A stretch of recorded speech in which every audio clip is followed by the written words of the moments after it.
तो नमस्कार, मेरा नाम है शुभम कुमार अग्रवाल और आप देख रहे हैं DU केमिस्ट्री। हम NMR स्पेक्ट्रोस्कोपी के आज 10वें एपिसोड पर आपके साथ उपस्थित है और आज हम करेंगे 2J कपलिंग। आज हम करेंगे 2J कपलिंग। 2J कपलिंग, सबसे पहले तो यही सवाल है कि 2J कपलिंग क्या है। तो 2J कपलिंग है टू बॉन्ड डिस्टेंस पर जो प्रोटॉन्स होंगे उन प्रोटॉन्स के बीच में कपलिंग होगा। क्या बोला मैंने कि टू बॉन्ड डिस्टेंस, मतलब दो बॉन्ड की डिस्टेंस में जो प्रोटॉन्स होंगे उनके बीच में जो कपलिंग होगी उनको हम बोलेंगे जेमिनल कपलिंग या फिर 2J कपलिंग। मैंने क्या वर्ड यूज किया है? जेमिनल कपलिंग या फिर 2J कपलिंग। देखिए, ये है जेमिनल कपलिंग या फिर 2J कपलिंग। इन प्रोटॉन्स के बीच में कपलिंग होगा और डिस्टेंस देखिए, एक ये दो बॉन्ड डिस्टेंस है, इसलिए हम इसे 2J कपलिंग बोल रहे हैं। दो बॉन्ड डिस्टेंस की वजह से इसे हम 2J कपलिंग बोल रहे हैं। तो क्या हुआ, दो प्रोटॉन्स के बीच में कपलिंग हो रहा है, इसलिए हम इसको 2J कपलिंग बोल रहे हैं। और आपको अच्छी तरीके से पता है कपलिंग किस में होता है, स्पिन स्पिन कपलिंग होता है। और प्रिसाइज बोले तो मैग्नेटिक फील्ड के बीच में कपलिंग होता है, जिस वजह से जो आपके सिग्नल्स हैं वो स्प्लिट कर जाते हैं। जो आपके सिग्नल्स हैं वो स्प्लिट कर जाते हैं। तो यहाँ पर सिग्नल्स कैसे स्प्लिट करेंगे ये डिपेंड करेगा इसके साथ वाले ग्रुप्स कौन से हैं। साथ वाले ग्रुप्स में कौन से प्रोटॉन्स हैं, क्या वो इक्विवेलेंट है, क्या वो नॉन इक्विवेलेंट है, ये सारी चीज़ें आगे देखेंगे। खैर, तो जेमिनल कपलिंग और थोड़ा सा देख लेते हैं। देखिए, एक बात ये भी होनी चाहिए कि जेमिनल कपलिंग में मतलब एक कार्बन से लगे हुए दो प्रोटॉन्स है ना, एक कार्बन से लगे हुए दो प्रोटॉन्स, तभी उसकी टू बॉन्ड डिस्टेंस होगी। और ये दोनों प्रोटॉन्स केमिकली इक्विवेलेंट होने चाहिए। क्या क्या कहा मैंने कि ये दोनों प्रोटॉन्स केमिकली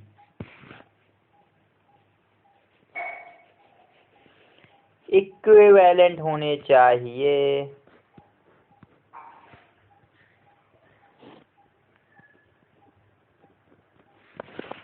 केमिकली इक्विवेलेंट होने चाहिए, ठीक है। ठीक है, तभी तो उसकी जो दोनों की सॉरी गलत बोल रहा हूँ, दोनों नॉन इक्विवेलेंट होना चाहिए। अगर इक्विवेलेंट होंगी तो एक ही पीक आएगी ना, दोनों की अलग अलग पीक्स आनी चाहिए ना, दोनों की अलग अलग पीक्स आनी चाहिए। तभी जो इनका जो मैग्नेटिक फील्ड होगा वो डिफरेंट होगा अराउंड न्यूक्लियस, और ये कपल अप करके ये जो सिग्नल्स आ रहे हैं ऐसे, ये स्प्लिट करके आपके, ये डिपेंड करेगा कि आपके बगल वाले प्रोटॉन्स कितने लगे हुए हैं, उस रेशियो में इंटेंसिटी डिवाइड होगी। और ये जो डिस्टेंस होती है इसको हम बोलते हैं जे वैल्यूज़। इसकी यूनिट होती है हर्ट्ज में यूनिट होती है, या फिर पर सेकंड बोल सकते हो। बेसिकली हर्ट्ज में इसकी यूनिट होती है। अब सबसे एक महत्वपूर्ण बात कि जे कपलिंग जो है, तो थोड़ा सा एक फैक्टर और देख लेते हैं हम कि मैग्नीट्यूड, और जो 2J कपलिंग का जो मैग्नीट्यूड आता है वो किन किन चीज़ों पर डिपेंड करता है। जो फैक्टर्स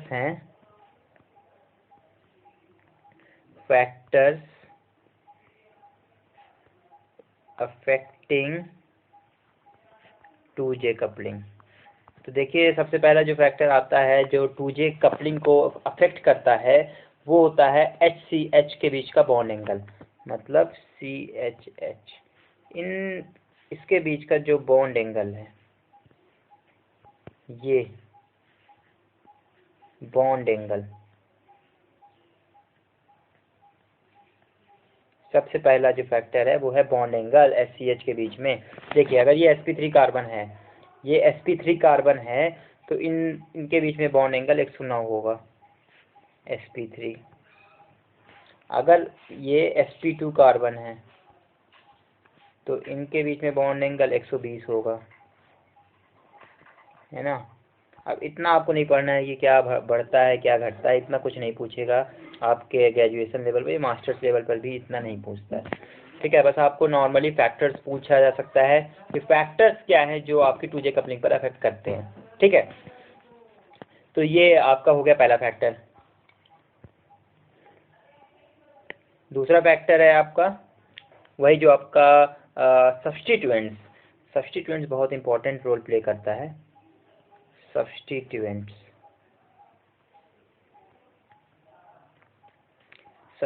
बहुत इंपॉर्टेंट रोल प्ले करता है कि आपके जो ग्रुप्स हैं उसके साथ ये एक्स ग्रुप कौन सा लगा हुआ है। ये जो आपके साथ जो कार्बन के साथ जो ग्रुप्स लगे हुए हैं साइड में, मान लीजिए वो एक्स ग्रुप है, तो वो एक्स ग्रुप कौन कौन से हैं, वो एक्स ग्रुप पर बहुत ज़्यादा आपकी जे वैल्यू डिपेंड करती है। ठीक है, तो खैर आगे बढ़ते हैं। ये सारी चीज़ें रही, बस अब ये लगभग आपका जो है तो 2J कपलिंग या फिर जेमिनल कपलिंग ख़त्म हो चुका है। बस इतना ही आपको समझना था और इतना ही पूछा जा सकता है। ठीक है, अब एक टॉपिक जो छूट गया है वो इम्पोर्टेंट है, वो है फैक्टर्स जो अफेक्ट करते हैं जे कपलिंग की, या फिर आप 2J 3J जितनी भी कपलिंग कोई भी पढ़ोगे आप, उस सब में एक कॉमन फैक्टर्स हैं, तो वो हम थोड़ा सा देख लेते हैं। वो बहुत इंपॉर्टेंट है क्योंकि वो नॉर्मल सबसे ज़्यादा पूछा जा सकता है कि नॉर्मल जो फैक्टर्स हैं वो जे कपलिंग को कौन से फैक्टर्स हैं जो अफेक्ट कर सकते हैं। ठीक है, नॉर्मल कौन से जो फैक्टर्स हैं जो जे कपलिंग को अफेक्ट कर सकते हैं, क्योंकि वो मैंने तो अभी इसके पहले आपको स्पेसिफिक बता दिया कि जो जेमिनल कपलिंग को जो फैक्टर्स अफेक्ट करते हैं, बट कुछ ऐसे नॉर्मल पैरामीटर्स हैं, नॉर्मल ऐसे कुछ फैक्टर्स हैं जो ऐसे ही मतलब सारी जो जे कपलिंग होती है सभी में अफेक्ट करते हैं। मतलब 2J हो, 3J हो, 4J हो, 5J हो, की कोई भी कपलिंग हो उस पर ये फैक्टर्स अफेक्ट करेंगे। तो सबसे पहला जो फैक्टर है आता है वो ये है कि गामा मतलब गायरोमैग्नेटिक रेशियो।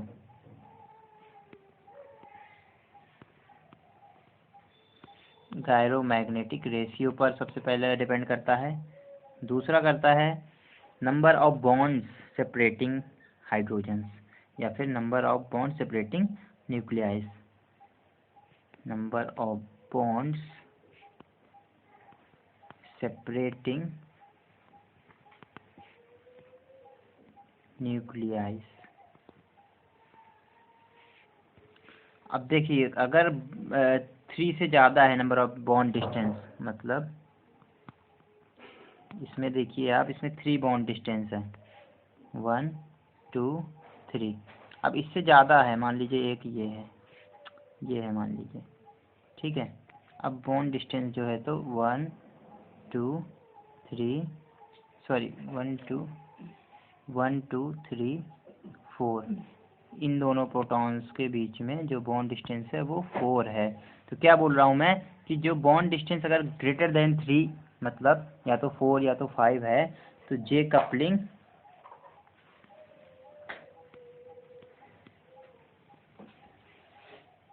वेरी स्मॉल, बहुत कम जे कपलिंग होगी, मतलब नेग्लिजिबल आप कह सकते हो। अगर बॉन्ड डिस्टेंस जो सेपरेटिंग द न्यूक्लियाइस अगर वो 3 से ज़्यादा है, मतलब जो दो प्रोटॉन्स हैं वो उनकी आपस में बॉन्ड्स के थ्रू कितनी डिस्टेंस है, अगर वो 3 से ज़्यादा है तो जे कपलिंग लगभग नेग्लिजिबल होती है। मतलब हमें बेसिकली सबसे अच्छी कपलिंग 2J होती है, उसके बाद 3J। ठीक है, सबसे अच्छी कपलिंग होती है 2J, इसके बाद होती है 3J। ठीक है, तो ये होप समझ में आ गया होगा। अब जो तीसरा फैक्टर है वो हाइब्रिडाइजेशन है। तीसरा फैक्टर जो जे कपलिंग को अफेक्ट करेगा वो है hybridisation of carbon atom. Carbon atom पे जो कौन सा हाइब्रिडाइजेशन है वो एक इम्पॉर्टेंट रोल प्ले करेगा आपकी जे कपलिंग वैल्यू को डिफाइन करने में। ठीक है, ठीक है।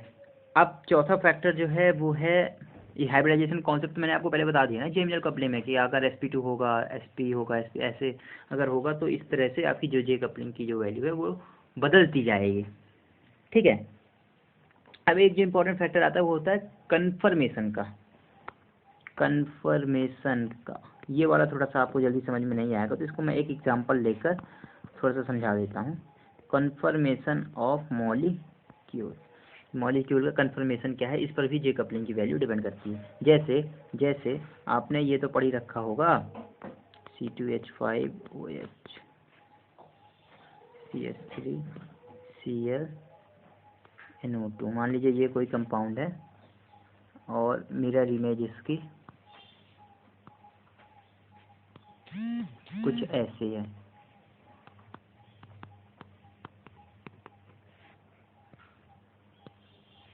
ठीक है, तो आपको अच्छी तरीके से पता है, आपने स्टीरियोकेमिस्ट्री में इतना तो पढ़ ही रखा होगा कि ये दोनों कंपाउंड्स डिफरेंट हैं। क्यों? क्योंकि ये कायरल सेंटर है, ये कायरल सेंटर है। कायरल सेंटर है मतलब इन ये जो दोनों इमेजेस हैं, मतलब ये mirror images non super imposable हैं, मतलब ये दोनों मॉलिक्यूल डिफरेंट हैं। और कैसे डिफरेंट हैं? ये मतलब ये अगर R होगा तो ये S होगा, या फिर ये S होगा तो ये R होगा। ये इनका डिफरेंट कन्फर्मेशन है। मैं आपको क्या बताना चाह रहा हूँ, इन दोनों मॉलिक्यूल में ये दोनों आपस में डिफरेंट कन्फर्मेशन है। एक का R है तो दूसरे का S है, तो ये दोनों मॉलिक्यूल डिफरेंट हो गए। तो दोनों मॉलिक्यूल में मान लीजिए हम इस हाइड्रोजन की पीक की स्टडी कर रहे हैं, इस हाइड्रोजन पी की अगर हम NMR स्टडी कर रहे हैं कोई भी एक, तो इसमें जे कपलिंग की वैल्यू अगर कोई भी और ग्रुप होता, आगे कोई ये वाले ग्रुप्स लगे हुए, इन ग्रुप्स की वजह से जो जे कपलिंग की जो वैल्यू आएगी तो इसमें जो है तो डिफरेंट होगी और इसमें डिफरेंट होगी। और ये इफेक्ट पड़ रहा है आपकी कन्फर्मेशन की वजह से, मतलब स्पेस में मॉलिक्यूल्स की अरेंजमेंट की वजह से भी आपकी जे कपलिंग में अच्छा खासा इफेक्ट पड़ता है। समझ पा रहे हैं ना कि क्या कह रहा हूँ? कन्फर्मेशन में, क्योंकि ये वाला थोड़ा सा पॉइंट अलग सा था, जल्दी समझ में नहीं आता, इसलिए मैंने थोड़ा सा इसको एलोबरेट कर दिया कि आखिर एक्चुअली कन्फर्मेशन से क्या इफेक्ट पड़ रहा है। क्योंकि एक्चुअली कन्फर्मेशन से क्या हो रहा है कि आपकी दोनों मॉलिक्यूल जो होते हैं उसकी स्पेशल अरेंजमेंट डिफरेंट हो रही है, स्पेशल अरेंजमेंट डिफरेंट हो रही है। दोनों मॉलिक्यूल्स आपके नॉन सुपर इम्पोजेबल हैं। नॉन सुपर इम्पोजेबल है मतलब क्यों नॉन सुपर इम्पोजेबल है? ये तो आपने स्टीरियोकेमिस्ट्री में पढ़ ही रखा है, क्योंकि इसमें जो है तो कायरल सेंटर जो होते हैं वो उनकी जो मिरर इमेजेस होती है वो नॉन सुपर इम्पोजेबल होती है, तो इनके कन्फर्मेशन डिफरेंट है। कन्फर्मेशन डिफरेंट होने की वजह से इन दोनों की जो जे कपलिंग की वैल्यू आएगी वो डिफरेंट आएगी। ठीक है, जो जे कपलिंग की वैल्यू आएगी वो डिफरेंट आएगी। तो ये हमारा चौथा फैक्टर हो गया। अब एक लास्ट और मोस्ट इंपॉर्टेंट फैक्टर जो मैंने आपको जेमिनल में भी बता दिया, लेकिन यहाँ पे थोड़ा सा एलोबोरेट कर दे रहा हूँ कि जो सब्स्टिट्यूएंट्स जो लगे हुए हैं विद द कार्बन,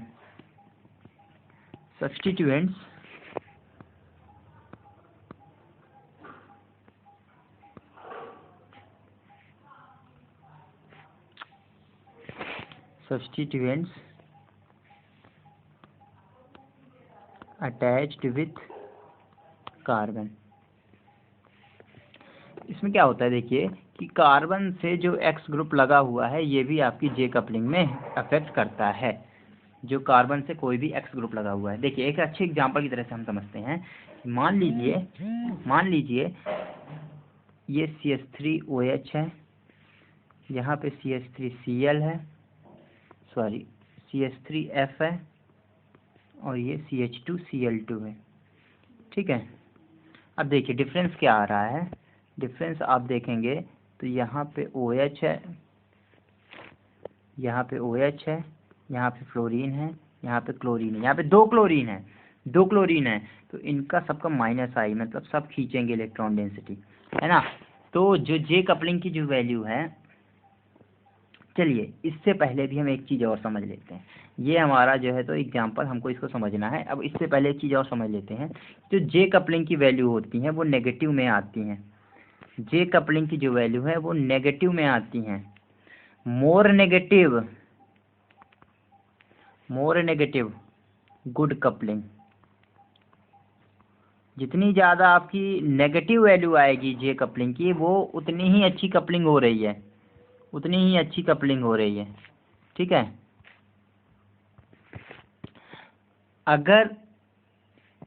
अगर मोर नेगेटिव है तो गुड कपलिंग, और लेस नेगेटिव है तो poor coupling.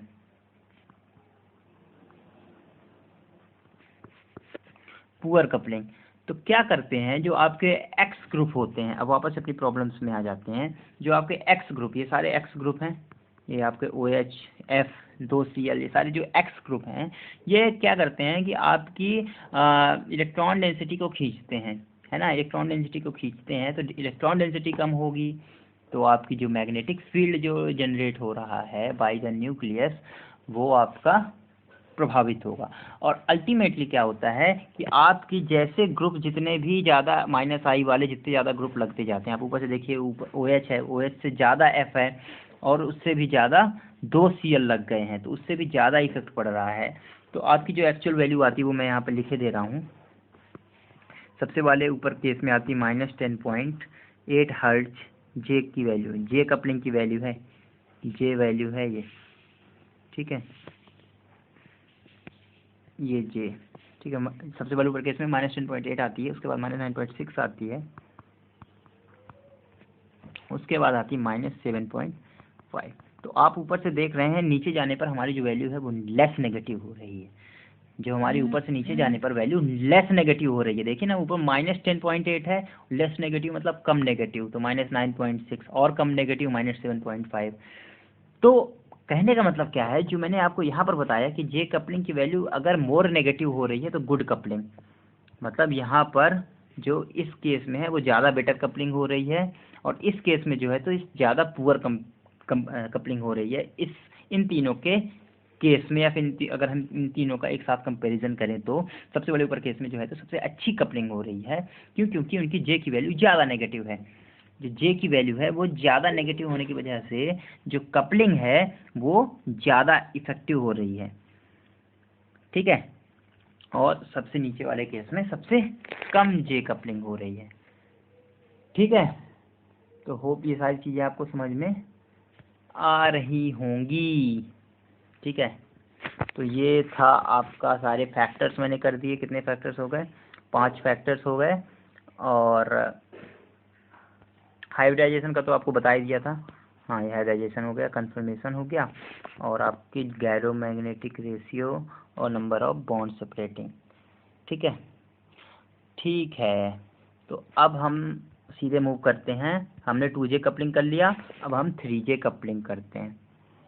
3J coupling 3J coupling करने से पहले एक चीज़ और आपको क्लियर कर दूं कि 3J कपलिंग इतनी इफ़िशियंट नहीं होती है, इसमें जो J की वैल्यू होती है 1 से लेकर 12 हर्ट्ज तक आती है। इस बात को पहले आप नोट डाउन कर लें अपने रजिस्टर में कि जो 3J कपलिंग है उसमें J की वैल्यू जो है तो 1 से 12 हर्ट्ज तक ही आती है। बट यहीं आप मूव करिए 2J कपलिंग में,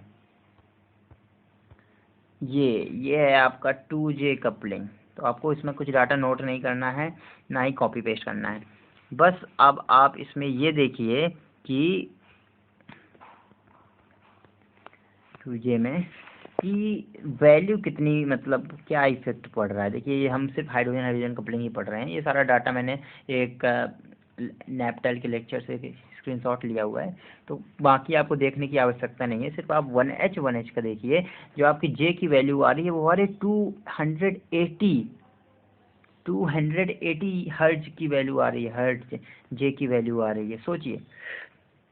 सोचिए। और जो हमारी 3J कपलिंग है, मैंने आपको बताया ये 1 से 12 हर्ट्ज, मतलब 2J में आ रही है जे की वैल्यू 280 हर्ट्ज,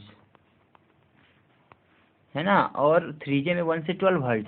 तो समझिए कितना ज़्यादा डिफरेंस आ गया। हम 2 बॉन्ड सेपरेशन से हमने 3 बॉन्ड सेपरेशन तक अगर हमने ट्रैवल करा तो इतना बड़ा डिफरेंस आ गया। तभी तो हम बोलते हैं, तभी तो हम वहाँ पर बोल रहे थे कि क्या बोल रहे थे, देखिए कि जो बॉन्ड डिस्टेंस है अगर वो ग्रेटर देन 3 है, अगर बॉन्ड डिस्टेंस ग्रेटर देन 3 है, मतलब 4J 5J कपलिंग है, तो वो वेरी स्मॉल, मतलब लगभग नेग्लेजिबल के नेक्स्ट टू द नेग्लेजिबल आपकी कपलिंग होती है। जे कपलिंग जो है तो नेक्स्ट टू द नेग्लेजिबल होती है। मतलब इफिशिएंट अगर आपको कपलिंग चाहिए तो आपको 2J और 3J कपलिंग ही प्रेफर होगी, ठीक है। तो कुछ कॉन्सेप्ट यहाँ से भी क्लियर हो गए जे की वैल्यू से, ठीक है। अब हम मूव करते हैं, कुछ नहीं है, बस कुछ फैक्टर्स हम इसमें देखेंगे। बाकी चीज़ें आपको पता ही हैं कि क्या होने वाली हैं। कि आपको देखिए ये सी ये यहाँ पर अगर आप देखें 1 2 3 बॉन्ड सेपरेशन,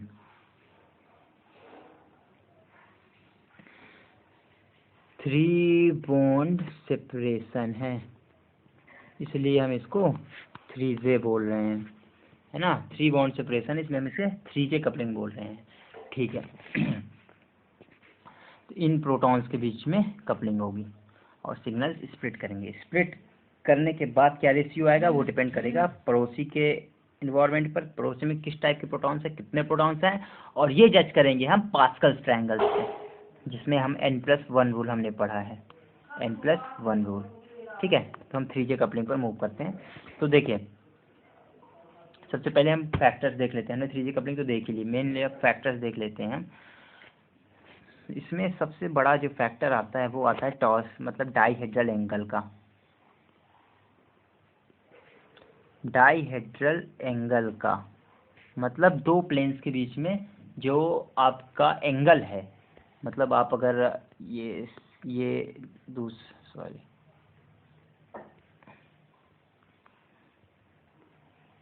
अगर ये एक प्लेन है, ये दूसरा प्लेन है, समझिए बात को, आपने प्लेन ऐसे डिसाइड करा हुआ है, ये एक अलग प्लेन है, ये दूसरा प्लेन है, तो इन दोनों प्लेन्स में, इन दोनों प्लेन के बीच में क्या एंगल है, कितना एंगल है, ये डिपेंड, ये फैक्टर जो है तो आपका अच्छा खासा इफेक्ट डालता है आपकी जे कपलिंग में। मतलब जो आपके कार्बन कार्बन बॉन्ड्स हो गए, क्योंकि जो मैंने आपको बताया ना कि कपलिंग ऐसे होगी दो कार्बन के हाइड्रोजन्स के बीच में, तो इन दो कार्बन्स को हम अगर दो प्लेन में माने तो इन दोनों प्लेन के बीच में कितना एंगल है उसको हम डाईहेड्रल एंगल बोलते हैं, दो प्लेन के बीच का एंगल। तो दो कार्बन के जो प्लेन्स होंगे उन प्लेन्स के बीच में क्या एंगल है, उस पर आपकी ये जो 3J कपलिंग है वो अच्छी खासी डिपेंड कर रही है, क्योंकि मैंने सबसे पहले आपको बताया कि डाईहेड्रल एंगल पर आपका डिपेंड करेगा। ठीक है, अब इतना डीप में जाने का कोई मतलब नहीं है, बस आप इतना नॉर्मल समझ लो। ठीक है, अब दूसरा फैक्टर है वो है HCC बॉन्ड एंगल। HCC मैंने आपको बताया ना, ये CH,